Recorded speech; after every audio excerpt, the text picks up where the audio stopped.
kay Satanas, si Eva at Adan nagkasala. Dahil sa mansanas, tinukso sila na kumain ng prutas.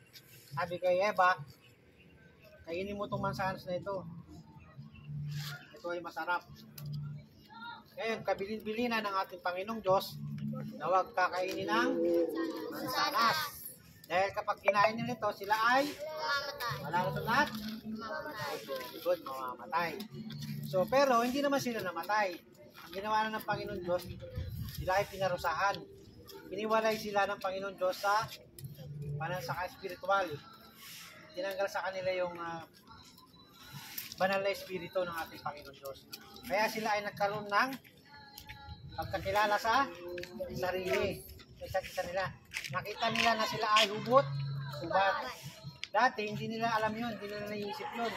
Pero dahil sa kasalanan, sila ay naging hubot-hubad. Nakita nila ang kanilang sarili. Di ba? Hindi nyo nagagawa ng kasalanan, di ba? So makinig kayo, no? Hindi natin alam ang ating buhay. Bukas makalawa, tayo ba ay buhay pa, no? Sinasabi yan sa salita ng Diyos sa Hebrews 9:27 na once tayo ay mamatay, bukas makalawa tayo ay hindi natin alam, no? Pero pag tayo ginawin na ng buhay, sabi sa Hebrews 9:27, tayo ay naharap sa Panginoon Diyos. Bata ka man o malaki man kung anong ginawa rito sa ibabaw ng lupa, no? Pero sabi ng Panginoon Diyos, ang kanyang puso ay malapit sa mga katulad yung bata. Dahil gusto ng Panginoon Diyos ang mga edad ng mga bata. Na once kayo ay sumusunod sa magulang ninyo at sa salita ng Panginoon Diyos, kayo ay nakikinig.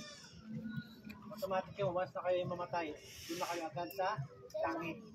Pero kayo pag ay hindi sumusunod, ay sumusuway, nakipag-away kayo, inaaway niyo yung magulang ninyo, matik impyerno ang pupuntahan ninyo. Ang ating